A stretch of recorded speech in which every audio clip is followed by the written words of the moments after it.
السلام علیکم ورحمۃ اللہ وبرکاتہ۔ الحمد للہ رب العالمین والعاقبۃ للمتقین والصلاة والسلام علی رسولہ الکریم۔ اعوذ باللہ من الشیطان الرجیم، بسم اللہ الرحمن الرحیم۔ لقد کان لکم فی رسول اللہ اسوۃ حسنہ، صدق اللہ العظیم۔ محترم حضرات، یہ سیرت رسول اکرم صلی اللہ علیہ وسلم پر سیریل وائز پروگرام چل رہا ہے، اور آج اس کا 96 جو ہے وہ سیریل ہے۔ اللہ تعالیٰ اس کو مکمل کرائے اور لوگوں کے لیے فائدہ مند پہنچائے۔ ہم نبی کریم صلی اللہ علیہ وسلم کے معمولات پر گفتگو کر رہے ہیں، اور کل میں نے آپ کے سامنے نبی کریم صلی اللہ علیہ وسلم کے معمولات تراویح کے بارے میں اس کا ذکر کیا تھا، اور آج انشاءاللہ ہم بقیہ نمازوں کے بارے میں بات کریں گے۔ اور ہم چاہ رہے ہیں کہ ایک جگہ ساری نمازیں جو فرض کے علاوہ ہیں، فرض پر ہم اس کے پہلے گفتگو کر چکے ہیں۔ جو دیگر نمازیں ہیں اس میں سب سے اہم تہجد کی نماز ہے۔ جب تک نماز فرض نہیں ہوئی تھی تب تک یہ نبی کریم صلی اللہ علیہ وسلم پر نماز فرض تھی، اور جو لوگ دین کا کام کرتے ہیں، دعوت کا کام کرتے ہیں، ان کے لیے یہ بڑا ہی تجربہ کار نسخہ ہے۔ جب تک دعوت دینے والے لوگ تہجد کے پابند نہیں ہوں گے تب تک ان کی دعوت میں اثر پیدا نہیں ہو سکتا۔ یہی وجہ ہے سب سے بڑے دائی اللہ کے رسول ہیں۔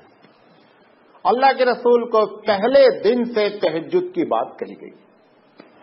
تیسری آیت جو نازل ہوئی ہے، یعنی ڈسینڈنگ آرڈر میں، پہلے سورہ اقرأ باسم ربک الذی نازل ہوئی، دوسرا یا ایھا المدثر، اور تیسری جو نازل ہوئی وہ سورہ مزمل کی یہی آیت ہے جس میں اللہ کے رسول صلی اللہ علیہ وسلم کو پروردگار عالم نے تہجد کا حکم دیا۔ اس سے یہ اندازہ ہوتا ہے کہ اگر رسول اکرم صلی اللہ علیہ وسلم جو سب سے بڑے دائی ہیں ان کے لیے تہجد اتنی ضروری ہے تو عام آدمی کے لیے یہ بہت ضروری ہے۔ اسی کو علامہ اقبال نے کہا ہے کہ عطار ہو، رومی ہو، رازی ہو، غزالی ہو، کچھ کام نہیں آتا بے آہو سحر گاہی۔ چاہے بہت بڑے مولانا بن جاؤ، یہ دیکھیں علم الگ چیز ہے، تقوی اور عمل الگ چیز ہے۔ بہت سے آپ دیکھیں گے، عالم کو دیکھیں گے ایسی نماز پڑھتے ہیں کہ آپ حیرت کریں گے، حالانکہ اگر علم دیکھیں گے تو بہت بڑا ہے۔ تو علم جو ہے نا، وہ جب تک عمل اور تقوی سے نہیں ہوتا، اس تقوی کی جو ریڑھ کی ہڈی ہے وہ تہجد ہے۔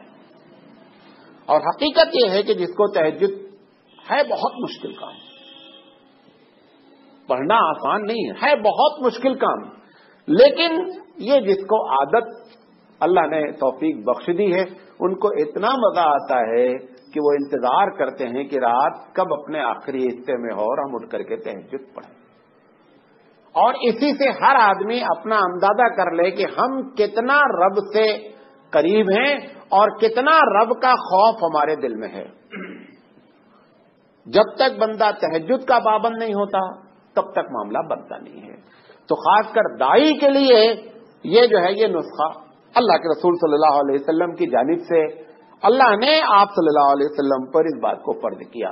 جب نماز فرض ہوئی اس وقت تہجد کو کہا گیا نافلۃ لک، کہ اب یہ جو ہے وہ نفل کے درجے میں ہے، حالانکہ اس کے باوجود بھی نبی کریم صلی اللہ علیہ وسلم سے تہجد چھوڑنا جان بوجھ کر کے ثابت نہیں ہے۔ ایسے کچھ واقعات ہیں کہ نماز تہجد آپ سے چھوٹی ہے۔ حضرت عائشہ صدیقہ رضی اللہ تعالیٰ عنہ فرماتی ہیں کہ جس دن آپ کی تہجد چھوٹی ہے وہ 2 ہی 4 مرتبہ، اس دن آپ نے دن میں اس کی قضا فرمائی 12 رکعت۔ جب کبھی چھوٹ گئی تو 12 رکعت آپ نے صبح اس کی قضا فرمائی۔ اور گر کے فتویٰ یہ ہے کہ سنت کی قضا نہیں ہوتی ہے، اللہ کے رسول صلی اللہ علیہ وسلم سے خود اس مسئلے پر بات کی گئی۔ آپ سے کہا گیا کہ آپ ایک مرتبہ ظہر کی سنت چھوٹ گئی آپ نے عصر کی فرض پڑھنے کے بعد ظہر کی سنت قضا فرمائی۔ تو ام سلمہ رضی اللہ تعالی عنہا نے پوچھا کہ آپ نے تو عصر کے بعد نماز پڑھنے کے لیے منع فرمایا تھا اور آپ خود عصر کے بعد نماز ادا فرما رہے ہیں جبکہ یہ نفل نماز ہے. نبی کے نام فرمایا ہم انبیاء جب کسی ایک کام کو کر لیتے ہیں تو تم لوگوں پر اللہ نے یہ رحم کیا ہے کہ اس کی قضا نہیں رکھی ہے، لیکن ہمارے اوپر اس کی بھی قضا ہو جاتی ہے، لہذا ہم نے اس کی بھی قضا کی. آپ یہ سمجھیں نبی جہاں بہت بڑا درجہ ہے وہاں بہت زیادہ امتحان سے بھی گزرتا رہتا ہے. علامہ سید سلیمان ندوی کا کہنا یہ ہے، ان کی اپنی تحقیق ہے، کہ وہ جو سنت ظہر کی خاص کر آپ نے قضا کی تھی، حالانکہ کسی وجہ سے ہوئی تھی، ایک وفد آیا تھا اس سے ملاقات کرنے میں وہ سنت رہ گئی. علامہ سید سلیمان ندوی رحمۃ اللہ علیہ کا کہنا ہے کہ اس کی قضا ڈیلی کرتے رہے آپ اپنی وفات تک. ایسا نہیں ہوا کہ اسی دن قضا کی ہے. ان کی تحقیق یہ ہے کہ ڈیلی یہ سنت قضا کرتے رہے. وہ جو آپ کیونکہ اب کیا عادت ہو گئی، قضا نہیں کہیے، چھوٹ گئی. غور سے سنیے گا، اگر اس کو پکڑ پائیں گے ورنہ یہ اوپر سے جائے گی بات کی جو بات کہنے جا رہا ہوں. جب سنت چھوٹ گئی ظہر کی، اب آپ نے قضا کر لی. قضا کب کی؟ عصر کے بعد. عصر کے بعد اب ایک نماز آپ نے پڑھ لی نا، اب اس کا دوام لازم ہو گیا، اس پر ہمیشگی لازم ہو گئی جو عصر والی آپ نے ایک دن پڑھ لی. تو علامہ سید سلیمان ندوی رحمۃ اللہ علیہ کا کہنا یہ ہے کہ اس پر آپ نے دوام اختیار فرمایا، ہمیشگی اختیار فرمائی. تو تہجد کے بارے میں بھی ہے کہ اللہ کے رسول صلی اللہ علیہ وسلم رات کے الگ الگ وقتوں میں صحیح روایتیں ہیں کہ آپ نے کبھی رات کے آخری حصے میں پڑھی ہے، کبھی آدھی رات کے بعد پڑھی ہے. تہجد کے لیے زیادہ تر علماء کی رائے یہ ہے کہ سو کر کے اٹھنا اصل تہجد ہے. ایک آدمی جاب کر رہا ہے، ڈیوٹی پر ہے، سوچا چلو جگ رہے ہیں تہجد پڑھ لیں. ٹیکنیکلی لحاظ سے تو تہجد ہو جائے گی، لیکن تہجد کا جو اصل ہے کہ نیند کو توڑنا اور پھر اللہ کے لیے اٹھنا، وہ دونوں ثواب میں برابر نہیں ہو سکتے. اسی لیے اللہ کے رسول نے فرمایا، قرآن کریم میں بھی اس بات کا ذکر ہے کہ ثواب 10 ڈگری سے شروع ہوتا ہے اور 700 ڈگری تک جاتا ہے. ایک آدمی آپ کے ساتھی فجر کی نماز پڑھ رہا، آپ بھی پڑھ رہے ہیں، ہو سکتا ہے وہ 700 نیکیاں لے رہا ہو اور آپ 10 نیکی لے رہے ہیں، حالانکہ دونوں ایک ہی امام کے پیچھے نماز. کیوں؟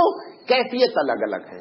ایک آدمی فجر میں اس لیے آیا ہے کہ نیند نہیں آ رہی تھی، لہذا چلو فجر پڑھ لی جائے. ایک نوجوان رات میں دیر سے سویا تھا، تھکا ہوا تھا، الارم لگایا ہے اور فجر اٹھ کر کے آیا ہے. دونوں کی ڈگری برابر نہیں ہو سکتی. نماز فجر دونوں ادا کر رہے ہیں، لیکن دونوں کی ڈگری میں زمین آسمان کا فرق ہوتا ہے. تو تہجد کی جو ڈیفینیشن ہے، تہجد کی جو تعریف ہے کہ سونا اور سو کر کے پھر اٹھنا، اگر کوئی آدمی لگاتار پڑھ لے گا تہجد ادا ہو جائے گی، لیکن ثواب میں زمین آسمان کا فرق رہے گا. اللہ کے رسول صلی اللہ علیہ وسلم سے ایسی کوئی روایت میرے علم میں نہیں ہے بحیثیت طالب علم کے کہ اللہ کے رسول صلی اللہ علیہ وسلم رات بھر جاگتے رہے ہوں اور پھر آپ نے تہجد پڑھی ہو، بلکہ عموماً چاہے تھوڑی دیر کے لیے آپ سوئیں، اس کے بعد اٹھے ہیں، اٹھ کر کے آپ نے تہجد پڑھی ہے. تہجد کے رکعت زیادہ تر آپ نے جو ہے وہ 12 رکعت پڑھی ہے. وقت نہیں رہا تو کبھی 8 بھی پڑھ لیا ہے، کبھی 4 بھی پڑھ لیا ہے، اور ایک آدھ مرتبہ 2 رکعت بھی نماز پڑھ لی. جیسے ہی آپ اٹھتے تھے تہجد کے لیے تو آپ صلی اللہ علیہ وسلم اپنی آنکھوں کو ملتے تھے، یہ آپ کی عادت تھی. اور آنکھوں کو ملنے سے کیا ہوتا ہے؟ نیند کیا ہوتی ہے؟ چلی جاتی ہے. کبھی آپ اس کا تجربہ کر کے دیکھیں. نمازیں ہماری چھوٹتی کہتے ہیں، ہم ابھی جگ جاتے ہیں، چلو ابھی 5 منٹ اور لے لیں گے، 10 منٹ اور لے لیں گے، اسی میں نمازیں ہماری کیا ہوتی ہیں؟ جاتی ہیں. اور اس کا ایکسپیرئنس بہت سے لوگوں کو سالہ سال سے ہے، لیکن اس کے باوجود بھی جو ہے وہ شیطان ان کو چھوڑتا نہیں ہے. اگر آپ اٹھتے ہی فوراً آنکھ ملے تو انشاءاللہ جو ہے وہ نیند کیا ہے؟ جاتی رہے گی. نبی کریم صلی اللہ علیہ وسلم جب سوتے تھے تو آپ کے سونے میں کبھی کبھی خراٹے بھی آتے تھے. آواز آتی نا سانس لینے کی. اللہ کے رسول صلی اللہ علیہ وسلم بھی کبھی کبھی 2 جگہ روایتیں ذکر ہیں. ڈاکٹر عبدالحیب نے بھی ذکر کی ہے اور سید سلیمان ندوی رحمۃ اللہ. اچھا، اس کا یہ مطلب نہیں ہے کہ آپ خوب دوڑ اب خراٹے جان بوجھ کر لیں کہ نہیں آپ تو سنت ہے لہذا خراٹے لینا ہے. ایک خراٹا لینا ہے، خراٹا آنا ہے. وہ خراٹا آیا ہے، لہذا وہ اگر کسی کو آ رہا ہے تو اس کو برا نہیں ماننا چاہیے، اس کو یہ سوچنا چاہیے اللہ کے رسول بھی جب سوتے تھے تو خراٹے آ جایا کر. بعض لوگ ہوتے ہیں نا بہت برا مانتے ہیں، کیا بھائی ادھر چلو جاؤ لیٹو یار، یہاں سے اتنا خراٹے آ رہا ہے. بہرحال یہ آپ کی نالج میں بتا دیا کہ اللہ کے رسول صلی اللہ علیہ وسلم بھی جب سوتے تھے تو آواز آتی تھی. نبی کریم صلی اللہ علیہ وسلم